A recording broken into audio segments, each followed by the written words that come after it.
gini, sebenarnya Juve itu sebenarnya sudah dibangun dari 2 musim yang lalu itu tidak dengan attitude pragmatis kalau gue bilang dari zamannya Mota itu sudah kita tinggalkan sejak Allegri cabut gitu loh. Jadi dari zamannya Mota lalu lanjut ke eranya Tudor yang memang agak-agak ke bawah sampai sekarang, Juve itu tidak lagi menjadi tim yang bisa menyerap serangan lawan lalu menghukum mereka dengan serangan balik. Pasti ada aja Poin missnya kalau utamanya itu. kan si Bodo Glimt ini kan buat megang ritme.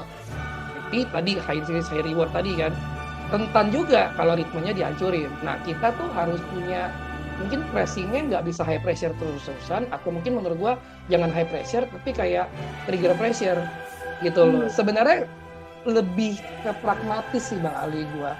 Tapi Hmm.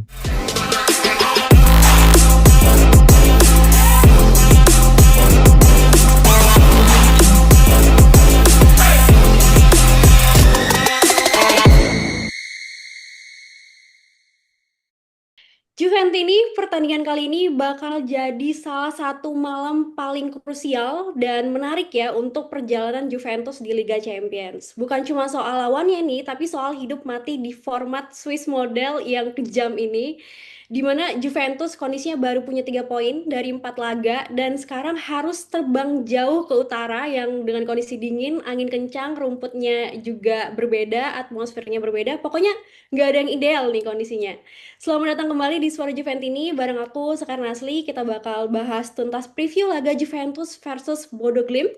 Dan seperti biasa, aku nggak sendiri, sudah hadir kedua pundit kita pada malam hari ini. Ada Mas Ali. Halo Mas Ali. Halo, selamat pagi, siang, sore, malam. Kita bahas apa preview lawan Bodo ya. Yes. Mantap, Champions League nih. Oke. Oke, ada juga Mas Anton hari ini. Halo Mas Anton. halo teman-teman semua, Soal Juvet ini. Nama gua Anton Latifa, lagi pakai topi warna oranye sesuai dengan warna bola yang dimainin di tempat salju. Betul, Oke. betul, betul. Nah, untuk FYI nih ya, Bodo Glimt ini adalah klub dari Norwegia ya, Mas, yang akan kita bahas pada hari ini. Nah, kedua pundit kita akan membahas ngebedah tantangan teknis, mental, dan taktik jelang laga super krusial ini. Tapi sebelum masuk ke analisis kita nanti, jangan lupa like, subscribe, dan nyalain lonceng biar kamu selalu update konten terbaru dari Suara Juventini ya. Dan kalau kalian mau bantu channel kita tetap eksis, tentunya tinggal scan QR code yang ada di layar. Oke, kita langsung masuk ke materi pertama. Ini mengenai posisi Juventus di UCL ya. Juventus udah memasuki match day kelima Liga Champions musim 2025-2026 dengan pressure yang gede banget di mana format baru Swiss model menuntut setiap poin jadi penentu ya, dan dari 4 laga yang sudah dimainkan Juventus cuma baru ngoleksi 3 poin nih sayangnya. Ini menempatkan Juventus di peringkat 27, cuma 2 tingkat di atas lawan kita nanti yaitu Bodo Glimt yang berada di peringkat ke-29 dengan target minimum berada di bawah posisi 24 besar agar tetap punya peluang lolos. Pertandingan ini bukan sekedar wajib menang ya tentunya, tapi juga penentu masa depan Eropa Juventus di musim ini. Selain itu, Juventus juga harus menghadapi salah satu perjalanan terjauh dan paling ekstrim ke Nordland, Norwegia, di mana di sana Bodo Glimt ini sebagai warlock gitu ya, dikenal sangat kuat bermain di kandang, ditopang suhu rendah ekstrim, atmosfer lokal yang sangat intens, dan kemungkinan pitch rumput sintetis yang membuat adaptasi pemain kita mungkin akan sulit gitu. Secara kualitas Juventus tentu unggul jauh ya, tapi secara konteks dan kondisi justru Bodo Glimt ini punya keuntungan ya karena di kandang tentunya. Nah, kita langsung bertanya kepada para pundit kita. Mengingat format baru yang sangat mengutamakan akumulasi poin, apakah para narasumber yakin nih pertandingan ini akan menjadi kemenangan perdana Juventus musim ini? Dan mungkin seberapa penting 3 poin ini untuk peluang lolos ke 24 besar? Serta gimana analisis para narasumber soal kesiapan dan strategi adaptasi Spalletti menghadapi situasi ekstrim di Norwegia ini dengan cuaca dingin gitu ya, atmosfer kandang dan pitch sintetis. Apakah faktor eksternal ini bisa jadi perata kekuatan yang berbahaya bagi Juventus? Kita langsung bertanya kepada Mas Ali, silakan Mas. Oke, lawan Bodo ya. Ya. Semoga nggak pinter ya mainnya. Nggak, jadi eh, tentunya buat gue sih kemenangan pastinya dinanti ya. Karena kan hasil Juve selama ini sejauh ini di Champions League musim ini itu apa ya? Kalau gue ngeliatnya ini apa-apaan sih? Kayak kita cuma 4 pertandingan awal kita cuma dapet 3 poin dari 3 seri dan satu kalah. Dan kalau kita lihat 3 poin itu kan sebenarnya kan setara aja sebenarnya sama kayak satu kemenangan gitu loh. Jadi kalau buat gue sebenarnya hasil Juve 3 kali seri satu kali kalah itu sebenarnya bisa kita terjemahkan juga sama aja kayak 1 kali menang 3 kali kalah gitu kan kalau mau hitung-hitungan matematis.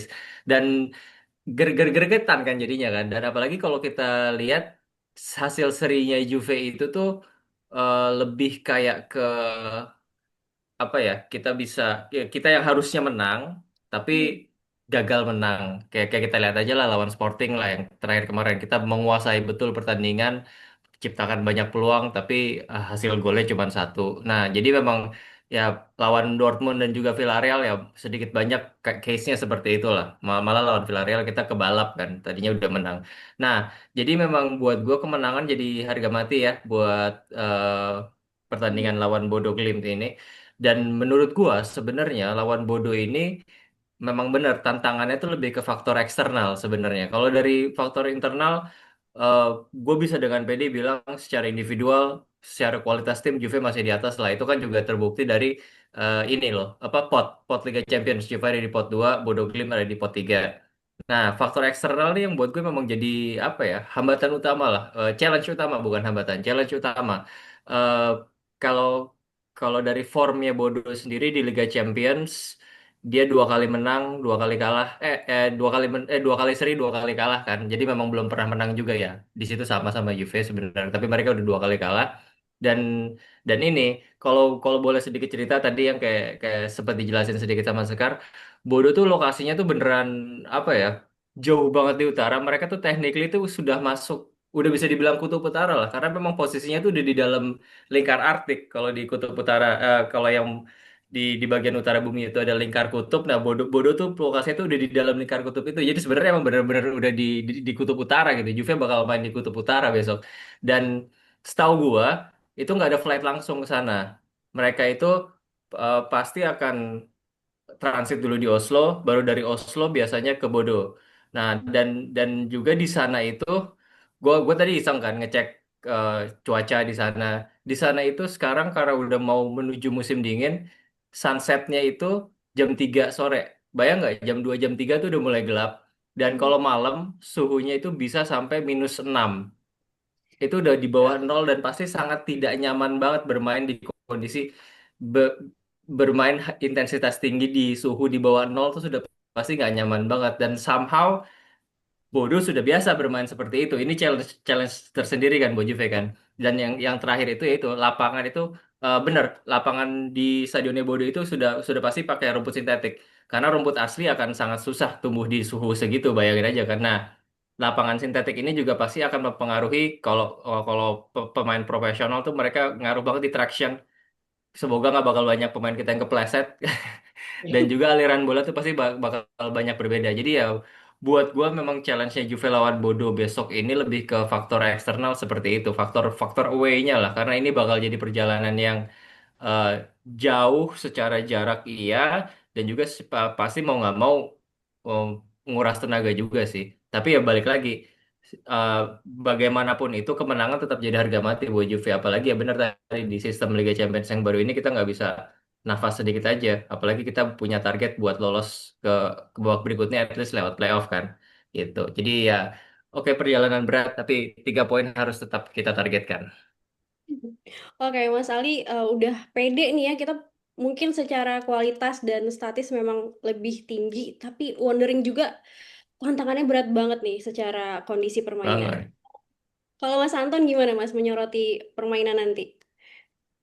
Gue langsung bayangin gue pakai AC level 16 derajat aja gue udah pakai selimutan. Ini main -6 gimana rasanya ya? Gua rasa pemain jam 3 kasih kopi 2 gelas lah ya biar nggak ngantuk lah ya. Pasti ya jam 3 udah nggak ada sinar matahari kan. Hmm. Kalau kondisi gua yakin, tapi nggak yakin-yakin amat kita 3 poin. Soalnya Ya kita butuh 3 poin ini 100% harus absolutely must win game. Ya kita peringkatnya hancur, kita mesti lolos ke 24, itu sangat penting. Karena selain untuk menjadi moral boost kita di pertandingan dua selanjutnya, lawan si Pafos sama Benfica ya. Kalau kita Ya, gagal menang ya goodbye UCL sih menurut gue itu ya. Tapi sesuai dengan lawan kita, gue bodoh amat deh.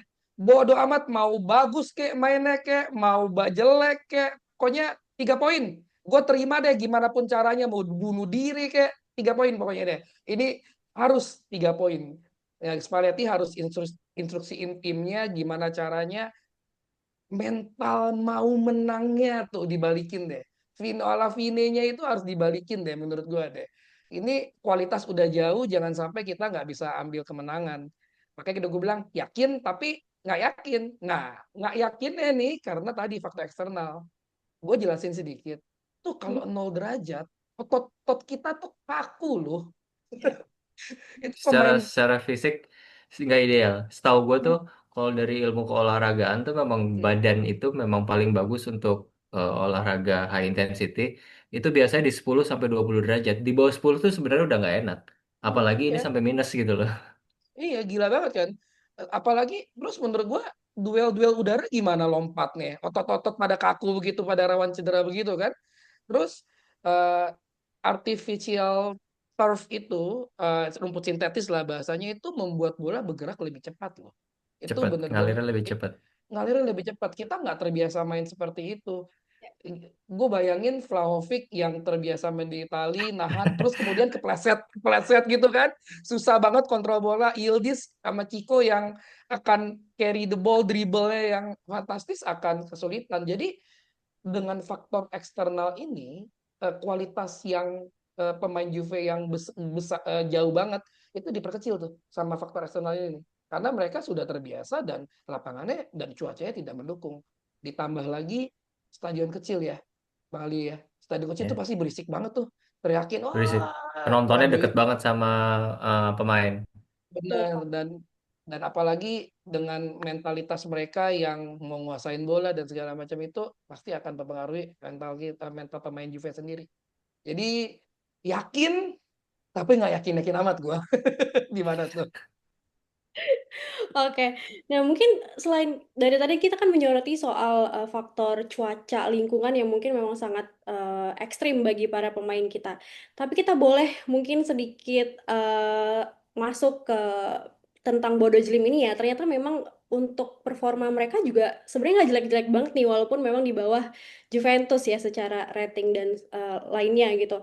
Karena Bodo Glimt memang bukan tim besar, mereka sangat sulit dikalahkan di kandang, dikenal seperti itu karena musim ini saja Tottenham Hotspur hanya sanggup bermain imbang dengan mereka.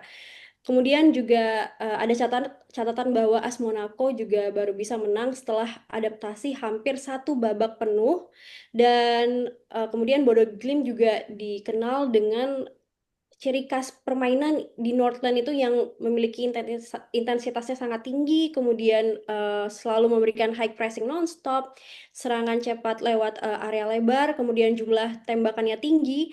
Tapi ini kekurangannya juga mungkin yang perlu di-highlight sama Juventus adalah banyaknya unforced errors dalam build up. Terdiri Hmm. dari passing miss, kemudian sering banget di first touch-nya itu lepas.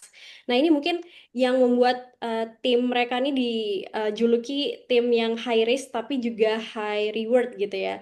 Nah, mungkin kalau Juventus seandainya bisa memancing kelemahan itu, pertandingan kemungkinan bisa berubah arah gitu ya. Selain kita mungkin ada faktor tantangan eksternal tadi. Nah, kalau tidak siap dengan pressing mereka, sebaliknya mungkin Juventus justru bisa kesulitan.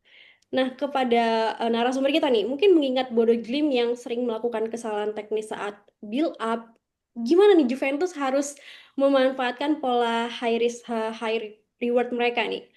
Strategi pressing seperti apa mungkin yang paling efektif? Kita ke Mas Ali lagi, silakan Mas.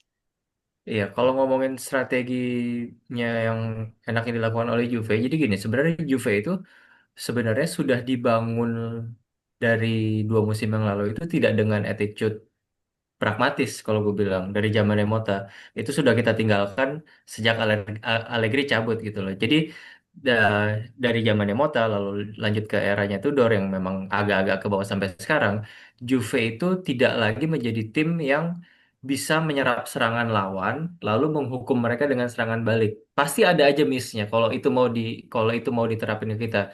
Jadinya apa? Jadi menurut gue memang jatuhnya Juve sekarang karena memang secara kualitas juga memang secara individualnya di atas Bodo Glimt, ya kita memang harusnya ya langsung aja dari awal ambil inisiatif penyerangan gitu loh. Kill the game secepat mungkin, coba kreasikan peluang sebanyak-banyaknya. Jadi kalaupun misalnya nanti kebalikan nih, kalau lawan yang memang bisa mengambil advantage dari counter, itu juga nggak akan banyak hal-hal gitu kejadian. Jadi kita harus bisa, kalau gue tuh bilang itu suffocate the opponent. Kita harus bisa membombardir lawan tanpa memberikan mereka peluang untuk nyerang balik gitu. Itu gimana caranya? Nah, gue sebenarnya sangat berharap trio di depan tuh dimanfaatkan sebaik mungkin. Kalau kita lihat kan Chico kemarin nggak main kan lawan Fiorentina ya. Nah, at least di depan tuh Yildiz, Chico itu harus bisa dimaksimalkan semaksimal mungkin untuk mendukung number 9-nya kita. In this case mungkin sudah hampir pasti Dusan yang main. Jadi gue harap tuh nggak ada lagi tuh McKennie di line up tuh. Kenapa sih aneh banget? Dan dan dan juga pergantian pemain untuk melihat siapa yang nggak works dan harus segera digantikan itu harus lebih tepat, harus lebih klinikal gitu loh. Kemarin tuh kayaknya menurut gua Spalletti itu memang agak-agak nge-save Chico buat dimaksimalkan di Champions League besok nih lawan Bodo karena satu dia habis main sama timnas Portugal di World Cup qualifiers, mungkin load management juga jadinya pas lawan Fiorentina ya memang lagi-lagi McKennie yang dimainin di depan. Gua harap sih itu nggak kejadian lagi pas pas nanti lawan Bodo gitu loh. Jadi memang sebisa mungkin Juve harus mengambil serangan apa inisiatif penyerangan sebanyak-banyaknya untuk bisa menciptakan sebanyak-banyaknya peluang biar biar Bodonya tuh nggak punya apa ya nggak punya momentum bahkan untuk membangun serangan. Gitu aja kalau dari gua. Oke, kalau dari Mas Anton gimana Mas? Untuk strategi pricing apa nih yang paling efektif untuk menekan kelemahan dari Bodo Glimt? Gue setuju, gol cepat itu sangat membantu kita, kalau bisa kill the game, habis 1-2-0, terus itu akan membuat kita jauh lebih nyaman sih menurut gue seperti itu ya. Itu akan terus juga akan meredam atmosfer di sana, si supporter langsung terdiam lah, kita bilang, "Wah ternyata Juve jago juga ya." Jadi mereka, "Oh ya udah," mereka lebih santai gitu artinya, terus kita mental juga lebih bagus, jadi kita bisa control the game lebih banyak. Tapi kalau misalkan ternyata dengan gaya memain Juve kemudian tidak begitu efektif, kita nggak bisa gol cepat. Poin utamanya kan si Bodo Glimt ini kan kuat megang ritme, tapi tadi high risk high reward tadi kan, rentan juga kalau ritmenya dihancurin. Nah kita tuh harus punya mungkin pressingnya nggak bisa high pressure terus-terusan, atau mungkin menurut gua jangan high pressure tapi kayak trigger pressure gitu loh. Hmm. Sebenarnya lebih ke pragmatis sih Bang Ali gua. Tapi Hmm. eh, mungkin bisa dikombinasiin mungkin seperti ini kalau gua. Direct ball aja. Pokoknya ketika nanti Bodo buat kesalahan, lu atau kita bisa ngerebut bola, jangan dipasing ke belakang. Ke depan. Langsung tusuk tuh. Ke Ciko kayak ke Yildiz kayak. Tapi ya ini yang buat gua nggak yakin. Masalahnya kita lambat. Dan itu tuh. Iya, kita Nah, susah banget ngemindahin bola ke depan cepat tuh kita PR Juve dari dari musim-musim kemarin tuh memang susah banget. bener. Nah, jadi atau yang kalau satu error itu terjadi, pusing dan terjadi. Terus kemudian strikernya klinis dong, gitu maksud gua, nyetak gol dong, kasih output dong maksud gua. Masalahnya klinis ini menjadi salah satu kata yang hilang dari kamus Juve sekarang di beberapa pertandingan terakhir nih. Bukan si Musim striker kan. bukan pertandingan, musim. Waduh, Bang Ali jangan jangan diungkit dong, sedih nih soalnya nih. Cetak gol kemarin Kostik lah, Cambiaso lah, striker kita kemana? Mau dari Vlaho, apalagi David sama Openda kan? Ya, kita Starboy kita juga lagi begitu. Em, ya early goal sih, early goal itu akan membantu kita banget. Dan kalau memang kita bisa patahin ritmenya si Bodo, ya kita langsung direct ball aja. Kasih Kiko sama Yildiz yang acak-acak bawa carry the ball ke depan gitu, atau bisa umpan ke Vlahovic. Menurut gua begitu. Oke, ini memang pressure-nya harus beneran jor-joran gitu ya, karena kalau tadi Mas Anton bilang untuk menaklukkan si supporter tuh kayaknya susah ya, karena kalau supporter Viking, negara Viking nih emang dikenal gila banget, Militan. militan Sporadis banget. lah ya militan betul. Iya, harus dengan segala kondisi ya. Oke, nah kita masuk ke formasi ya mungkin. Bodo Glimt di kemungkinan bermain dengan 4-3-3. Nah, apakah Juventus sebaiknya meniru ya atau mirroring formasi tersebut sebagai bentuk keberanian Spalletti mungkin walaupun akhirnya kemarin nggak dipakai juga, atau lebih efektif tetap memakai 3-4-2-1 atau bahkan 4-4-2 compact nih agar bisa mengcounter kelemahan struktur 4-3-3 Bodo Glimt. Gimana Mas Ali? Buat gue, memang kita udah dengar beberapa berita ya beberapa hari terakhir kalau Spalletti mungkin akan coba main switching ke formasi andalannya dia gitu loh. Tapi balik lagi, mungkin Juve-nya sendiri, pemain-pemain Juve sekarang belum begitu terbiasa kembali bermain dengan formasi 4 back. Dan sebenarnya untuk switching ke 4-3-3 ini agak risky dengan persiapan yang minimal dan tanpa try out di pertandingan. Kemarin kita lihat pas lawan Fiorentina juga Juve nggak belum pakai itu 4-3-3. Kita masih masih pakai 3 back di belakang kan.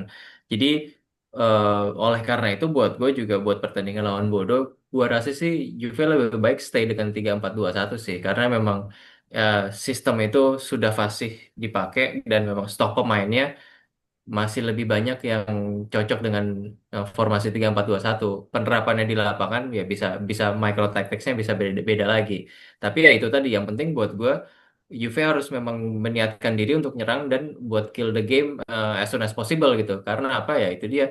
Karena gap kualitas Juve dan Bodo ini udah ada. Kita kita kita langsung harusnya kita ambil advantage di situ dulu aja gitu loh. Jadi kalau buat formasi menurut gue sih masih lebih uh, lebih bagus, lebih kecil resikonya buat Juve pakai 3-4-2-1 at least buat sekarang.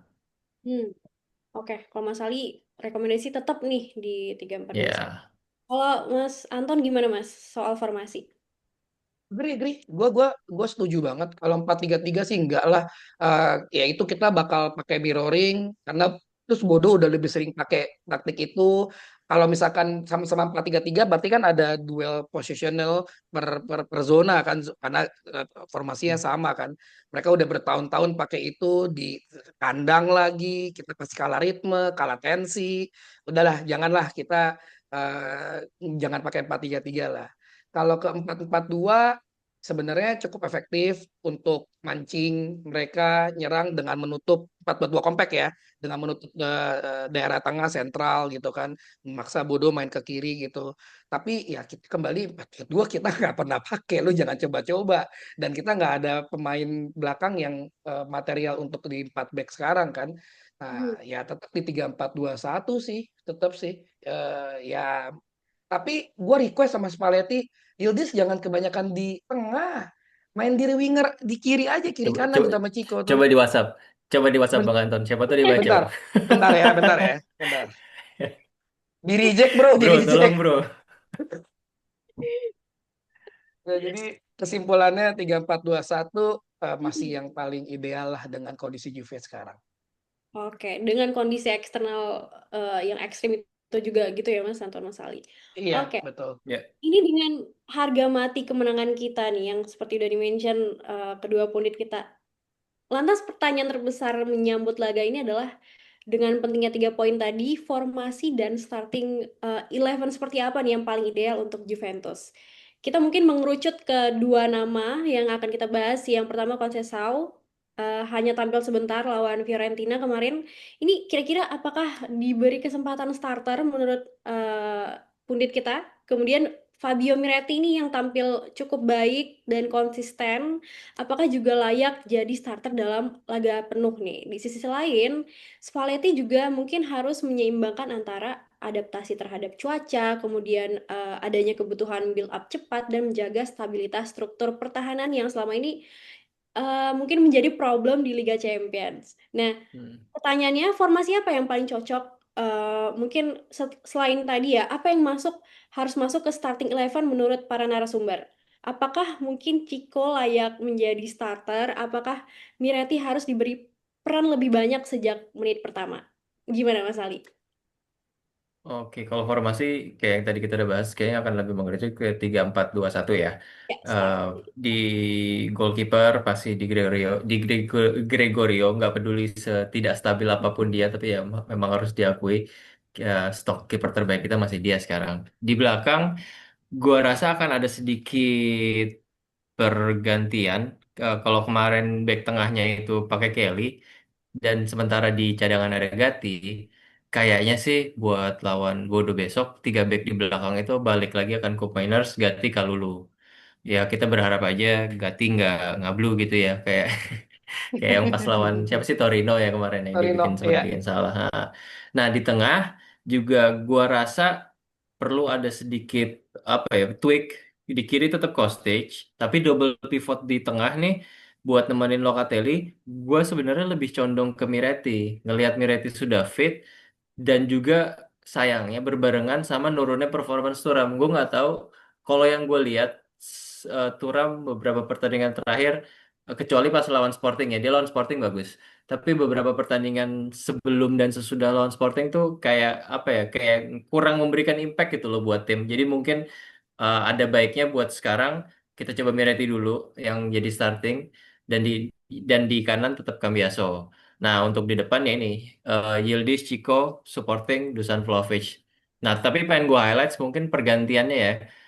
Di depan juga sebenarnya menurut gue Yildiz di Juve beda ya sama Yildiz di timnas Turki gitu loh. Dia somehow di timnas Turki dia lebih perform kalau dibandingkan sama Yildiz di Juve. Beberapa pertandingan terakhir dia memang terlihat entah kondisi fisiknya nggak lagi peaking, entah terbebani, tapi ya memang kurang, balik lagi kurang bisa memberikan output aja gitu loh selain gol penalti dia pas lawan Udinese.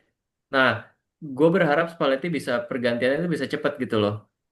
Kalau Chico gue yakin pertandingan lawan Bodo besok dia bakal main full karena dia udah dapat cukup istirahat. Nah, Yildiz ini nih gue sebenarnya lebih pengen ngelihat, misalnya memang dia nggak perform atau dia nggak works, harus bisa segera diganti sama Zegrova sebenarnya gue pengen ya. Kalau kalau sama Openda gue masih agak-agak ragu karena ya, ya, kita sama-sama bisa tahu lah Openda performanya sejauh ini masih biasa aja. Sementara Zegrova ketika dikasih main 15 menit, 10-5 menit itu enak, langsung bisa enak gitu loh. Langsung kayak bisa nyetel sama tim. Gue pengen ngeliat pertandingan lawan Bodo besok, Zegrova bisa lebih diutilize sama tim gitu.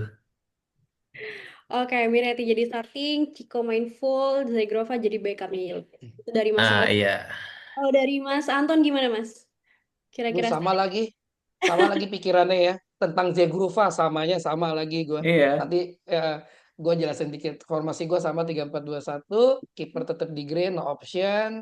3 back juga sama pikiran kita. Kalau lu ganti Cop Mainers, jangan Kelly. Gue rasa di kondisi ini dengan lawan Bodo kita butuh fisik yang oke. Ganti kan cukup fisiknya cukup bagus tuh.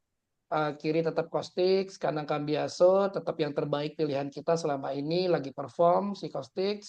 Double pivotnya gua sedikit berbeda. Gua masih meragukan Miretti. Soalnya Miretti perform bahkan baru mainnya pas lawan Vio baru 25 menit Iya. kan. Artinya kan ya gua nggak tahu kondisi kebugarannya seperti apa. Dan gue menggarisbawahi mungkin sama menurut gue di pertandingan seperti ini, high intense seperti ini kita butuh fisik yang oke. Mhm. Yes, Turam lagi declining, gue setuju. Tapi Turam fisiknya oke banget, dia duel-duelnya oke gitu loh, duel udaranya oke, di bawahnya juga dia ngotot. Kalau Miretti kan mungkin kalau kita tahu ya kalau Lebih lebih stylish, gampang, lebih flamboyan, yes, iya. betul, lebih gampang dijatuhin lah kalau bahasa kitanya gitu loh sebenarnya. Jadi gue tetap pilih Locatelli Turam dengan berharap Turam perform. Mhm. uh, Dua gelar Yildiz Ciko itu it's a must. Please stop using MCK, stop it. Itu Spalletti we need a win, Yildiz Conce. um, Vlahovic, tetap kita butuh Vlahovic gitu di depan. Cuman gue sama tadi, gue tuh wondering kayak, oke, kalau ada Ciko kemudian Zegrova dimainin, karena Ciko itu kan sama Zegrova posisinya sama. Masih Artinya sama. dengan gaya main yang berbeda, memang kalau Ciko lebih suka main ke sayap, katin. Kalau Jagorva dia bagus juga, dia bisa bawa bola masuk ke dalam dan pasti. Tapi gue penasaran bisa efektif gak sih Jagorva di posisi Yildiz gitu artinya. Itu sih. Tapi menarik untuk dicoba karena Jagorva punya punya aura dan ambience-nya kayak kalau dia main tuh nyetel. Gue setuju sama Bang Ali. Iya, Itu tuh gue langsung bisa gitu. iya langsung dapat gitu menurut gue. Gue setuju sih. Dari yang berbeda gue di Miretti. Menggarisbawahi lagi, mungkin Yildiz ke beban ego dan ke beban kontrak kali ya, Bang Ali sekarang. Jadi lagi menurun performanya. Sayang banget ya. Atau dia umur segitu dapat eh, dapat beban seperti itu jadi gimana gitu gue juga nggak tahu tapi memang performa lagi menurun dan kalau menurut gue sih Miretti masih dicadangin tapi bisa jadi super sub kalau mentok kalau Hmm. memang kelihatan Turam kurang Yildiz kurang masukin Zegrova sama si Miretti kalau dari gue kayak gitu. Oke, Jujur memang kalau gue ngelihatnya feelingnya pertandingan lawan Bodo besok nih kalau memang Juve bisa memetik hasil bagus itu nanti dapat itu dari sub-subs gitu tuh. Setuju. Ini kayaknya kita kalau harapin hasil fantastis 4-0, 3-0 itu kayaknya Enggak. enggak ya. Oh Kayak tidak, Juve lagi susah nyetak gol. Kalau kalau boleh ngasih prediksi skor gue Juve menang tapi 1-2 gitu loh. 1-2. kalau Mas gue Anton, 1-0 malah. 1-0 malah. Mungkin bisa jadi 1-2 tambahan satu lagi pemain ke-13. Kita undang Mamat Alkatiri bahwa itu Mamat Gunshop-nya punya fans tuh. Tolong Gunshop, Bang buka Mamat toko di kutub ya. buka toko di Kutub Utara sekaligus biar supporter sana jangan belagu-belagu sama Juve. Bawa AK-47 lah Mamat Alkatiri kan supporternya kan. Itu bisa 2-0 lah mungkin kayak gitu lah. Apa 1-2 gitu. serem banget Mas Anton. Oke, itu dia prediksi dari para peneliti kita pada hari ini dari Mas Anton, Mas Ali. Terima kasih Mas. Nah, untuk teman-teman Suara Juventus ini pastinya punya prediksi yang berbeda. Mungkin silakan tulis di kolom komentar. Apakah Juventus akhirnya dapat kemenangan pertama di UCL kali ini, atau justru laga ini akan jadi semacam ujian paling berat dan lagi-lagi ujian bagi Juventini gitu ya. Lagi-lagi kemenangan di laga ini harga mati. Memang soal ini juga soal menunjukkan mentalitas Juventus di Eropa. Semoga menang di kondisi ekstrim ya seperti Norwegia ini mungkin bisa menjadi semacam turning point untuk musim ini. Nah, terima kasih udah menonton dari awal sampai akhir teman-teman Suara Juventus ini. Jangan lupa subscribe, like, dan nyalain loncengnya supaya kamu gak ketinggalan konten dari Suara Juventus ini. Dan kalau mau dukung kita tetap eksis dan rajin gitu ya ngeproduksi produksi konten-konten menarik seputar Juventus ini. Tentunya jangan lupa tinggal scan QR code yang ada di layar. Sampai ketemu di review selepas pertandingan. Tetap semangat, tetap percaya akan perkembangan Juventus. Dan seperti biasa kita tutup dengan Fino alla fine. Forza Forza Juve. Forza Juve. Juve!